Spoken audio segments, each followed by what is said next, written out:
एक बार फिर से आप सभी का स्वागत है। हम अध्ययन कर रहे हैं उत्पत्ति की पुस्तक का और अब समय है कि हम उसके पहले अध्याय पहले वचन से अपने अध्ययन को शुरू करें।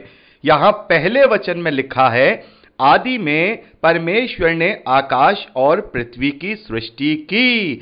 मेरे प्यारे भाई बहनों, यहां पर लिखा है परमेश्वर ने आकाश और पृथ्वी की सृष्टि की। और जब हम इंग्लिश की बाइबल को पढ़ते हैं तो वहां पर लिखा है, in the beginning God created the heavens and the earth. मेरे प्यारे भाई बहनों, यहां पर इस भाषा को जरा आप देखिए। यहां हिंदी की बाइबल में लिखा है आकाश और पृथ्वी की सृष्टि की। तो यदि हम हिंदी की भाषा के परिवेश से इसे देखेंगे तो यहां लिखा है आकाश और पृथ्वी, यानी कि हम इस पृथ्वी को और अपने ऊपर आसमान को, आकाश को समझेंगे। लेकिन इंग्लिश की बाइबल में लिखा है God created the heavens, heavens and the earth. Heavens यहां पर प्लूरल शब्द है, यानी कि बहुत सारे हेवन। आपको इस बात को समझना होगा, यह जो उत्पत्ति की पुस्तक है ये ओरिजिनली हिब्रू भाषा में लिखी गई है और हिब्रू भाषा से ही इसे अलग अलग भाषाओं में ट्रांसलेट किया गया है। और किंग जेम्स वर्जन बाइबल में, जो कि 1200-1300 शताब्दी में यह ट्रांसलेशन किया गया, क्योंकि हिब्रू भाषा से पहले ग्रीक भाषा में और फिर ग्रीक भाषा से इंग्लिश और बाकी अन्य भाषाओं में ट्रांसलेट किया गया है। तो 3500 साल पहले जो हिब्रू भाषा है उसमें जो शब्द है, वो शब्द का जो ट्रांसलेशन है वो हेवन बनता है। हेवन यानी कि स्वर्ग, यानी कि स्वर्ग। उस वक्त स्वर्ग का जो शब्द हिब्रू भाषा में था वो आकाश और ब्रह्मांड दोनों के लिए इस्तेमाल होता है। जैसा कि हम दूसरा कुरिन्थियों 12वें अध्याय में पढ़ते हैं, पौलुस कहते हैं कि मैं तीसरे स्वर्ग तक उठा लिया गया था। और बहुत जगह हम स्वर्ग का वर्णन पाते हैं, जिस परिवेश में हम देखते हैं कि स्वर्ग को 3 तरीके की कैटेगरी में बांटा गया है। यानी कि इस तरीके से हम देखें, स्वर्ग को हेवन कहा गया और हिंदी की बाइबल में उसे आकाश क्या कहा गया।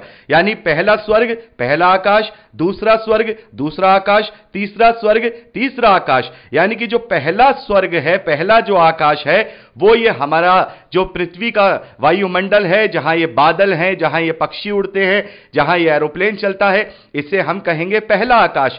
और दूसरा आकाश इस पृथ्वी के बाहर का जो हम देखते हैं, जहां ये चांद, सितारे, प्लैनेट्स हैं, इससे कहा गया। और तीसरे स्वर्ग को इस ब्रह्मांड से भी परे। मेरे प्यारे भाई बहनों, ब्रह्मांड बहुत बड़ा है, हम जानते हैं ब्रह्मांड असीम है।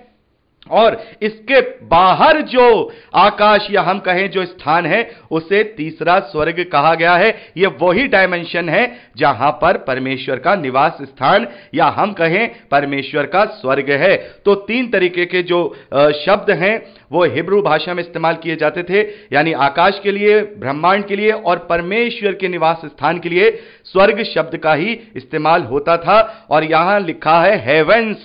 हेवंस यानी कि यहां इस बात से हमें पता लगता है कि शुरुआत में कुछ भी नहीं था, कुछ भी नहीं था, सुनसान अंधेरा था, ना ब्रह्मांड था, ना कोई प्लैनेट्स थे, ना ही कोई सूरज था, ना ही कोई पृथ्वी थी। परमेश्वर ने सबसे पहले स्टेप में इस ब्रह्मांड की सृष्टि की, यानी ये ब्रह्मांड बनाया।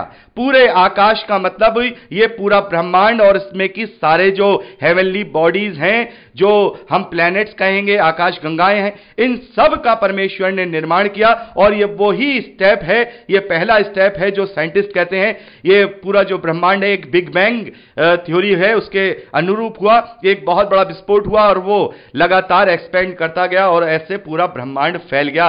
तो ये जो पहला स्टेप है, यहां परमेश्वर ने पहले दिन में या हम कहें पहले स्टेप में पूरे यूनिवर्स को, पूरे ब्रह्मांड को, जिसमें जितनी आकाश गंगाएं हैं, चाहे वो जाइंट आकाश गंगा हो, चाहे वो सोलर सिस्टम हो, चाहे वो हमारा सूरज हो, इन सब की यहां पर सृष्टि की है, इन सब को यहां पर बनाया है। तो यहां पर जो ये लिखा है, in the beginning the God created the heavens and the earth, इसका मतलब है परमेश्वर ने प्लैनेट्स और ब्रह्मांड की सृष्टि की।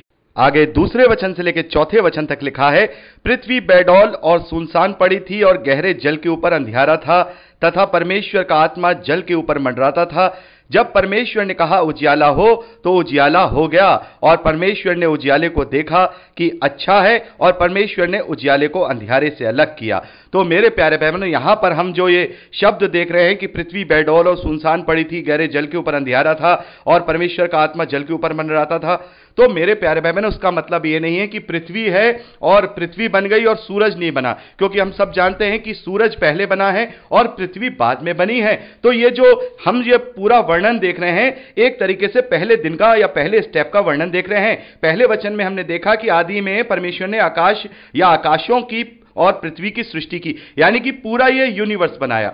तो यहां पर जो गहरे जल के ऊपर जो बताया गया है, तो हम देखेंगे ये जो पूरा ब्रह्मांड था इसमें लाइट नहीं थी। यहां पर इस पूरे ब्रह्मांड में लाइट नाम की चीज नहीं थी, कोई लाइट नहीं थी, और जो उजाला था वो केवल परमेश्वर के रूप का ही उजाला था, कोई भी सृष्टि का उजाला नहीं था। मेरे प्यारे बहनों, दो प्रकार का उजाला हम देखते हैं। प्रकाशित वाक्य को जब हम